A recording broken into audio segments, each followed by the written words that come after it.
So they announced all of the witnesses. Luna did. She did it via tweet. And some of them are pretty much the ones that have been rumored. And then there was a kind of surprise one, familiar name. So we'll see if this is, we'll see what we think of these particular names. Now, there was a lot of stuff that was going on inside of the Twitter sphere or whatever the hell you call it now, where I think Eric Davis said something along the lines that there was rumblings that they were going to cancel it because they couldn't get any first-hand whistleblowers to testify. And then Luna came out and said, I don't know who this person is. I don't know what they're talking about. And so, what do you mean you don't know who this person is? You're sitting next to them. Sitting next to Eric Davis at the briefing like 3 months ago. What do you mean? And then she deleted that tweet. And then she said, well, the hearings are still happening. Anybody saying that is incorrect. So then today, or the other day rather, she posted the names. And props to UAP James for retweeting this. Check this out. To which he writes, Rep. Luna announces the UAP hearing on September 9th. 4 witnesses are going to testify. Quotes of whistleblowers who provide details and spending information and policies and procedures regarding the classification and declassification of UAP should be able to do so without retribution. Here are the witnesses. George Knapp, UAP journalist. Jeffrey Nucitelli, USAF veteran. Chief Alexandra Wiggins, UAP witness. Dylan Borland, UAP witness, USAF veteran. September 9th, 10 a.m., U.S. Capitol. Very curious to hear what George Knapp is going to say. I mean, look, George Knapp has been told tons of stuff. George Knapp, I think, is the, as they call him, and rightfully so, the godfather of UAP reporting. I happen to respect George Knapp very much. I'm very curious and excited to see the movie they're going to do with Colin Trevorrow based on George Knapp and Bob Lazar. As far as, I think he should have been a witness a long time ago. Do I think it's great that he is a witness? Yes. Do I think it moves the needle of what everybody kind of needs to happen? No, it doesn't. It's great to have him. It's great to have him. And he'll talk about it on Weaponized afterwards. He'll talk about the hearing itself. How were they taking it serious enough? We'll get a lot of insight from him afterwards, which I think is great. It's great that he's going to be on the stand. It doesn't change even the rumors if they turned out that they were wrong with Eric Davis saying they were going to cancel it because they didn't have any firsthand witnesses. I'll tell you, maybe this is a controversial opinion. Maybe it's not. Maybe it's a shared opinion. They should have canceled it. They should have. We're going to get UAP witnesses with pictures. Nope. Saw something that looked like this. It moved out of a capacity that we don't have the capabilities of. Now, in your experience, in all the years that you've been working on this, do you think that we have technology like this? No, I do not. Okay. What were you told inside of this? Well, that's classified. I can't tell you. Oh, okay. Well, what about this thing? Well, I saw this. Do you have photos of it? I don't. But I can tell you that this, and this. You already know what's going to happen.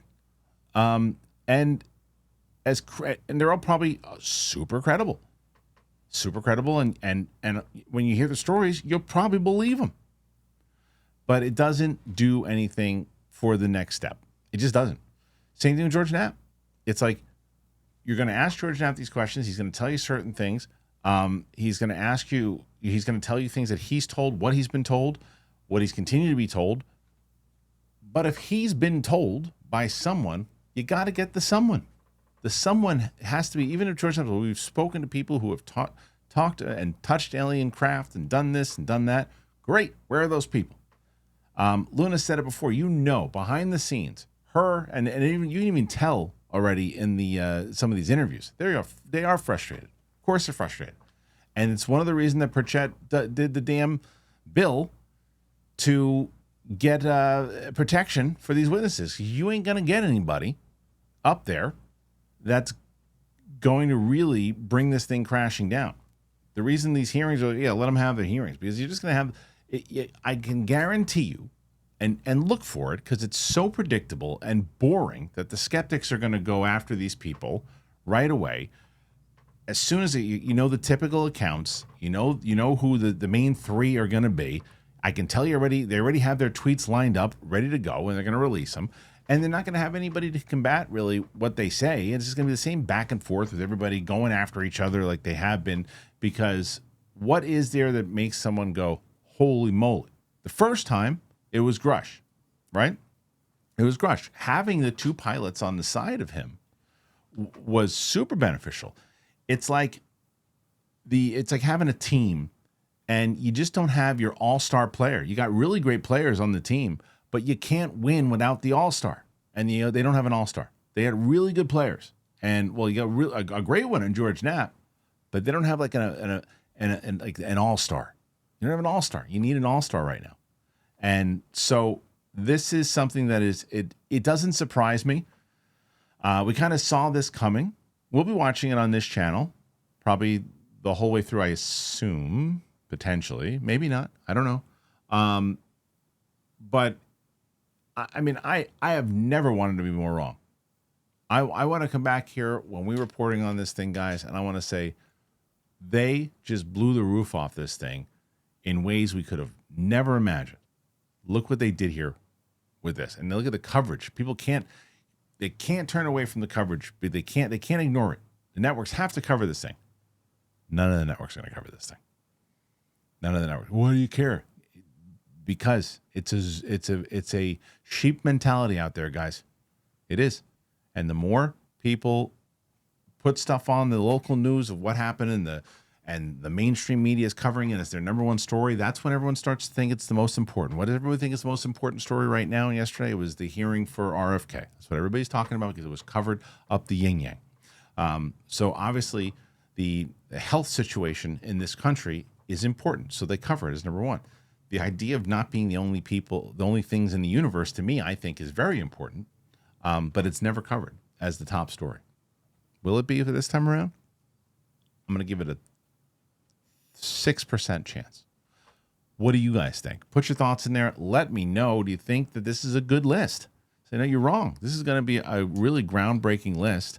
These are 4 people that are going to really change it. These other names, George Knapp, we know. These other names who are just kind of newer names. They're going to be newer names in the community. They're going to help push the narrative more. They're going to help with because of their credibility. They're going to help get that bill passed through even more so about protecting other people. This is going to set the path for next year's hearing, which is going to basically get the protection because of these testimonies here today.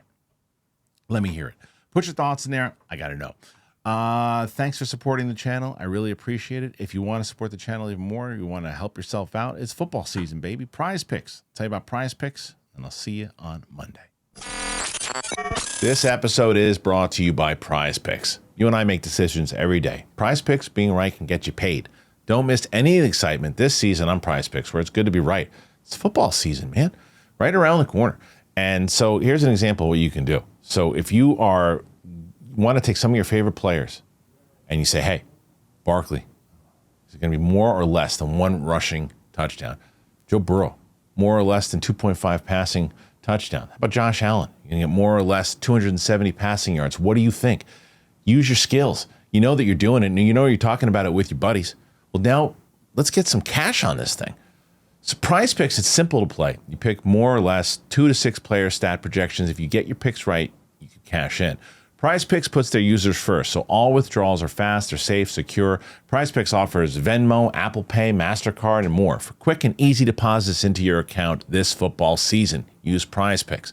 It's the best place to win cash while watching sports. Join millions of users and sign up today. I've been using them for quite a bit, and I am beyond satisfied. You got to download that app today and use DTE to get $50 in lineups after you play your first $5 lineup. That is code DTE to get $50 in lineups after you play your first $5 lineup. Prize Picks. It's good to be right.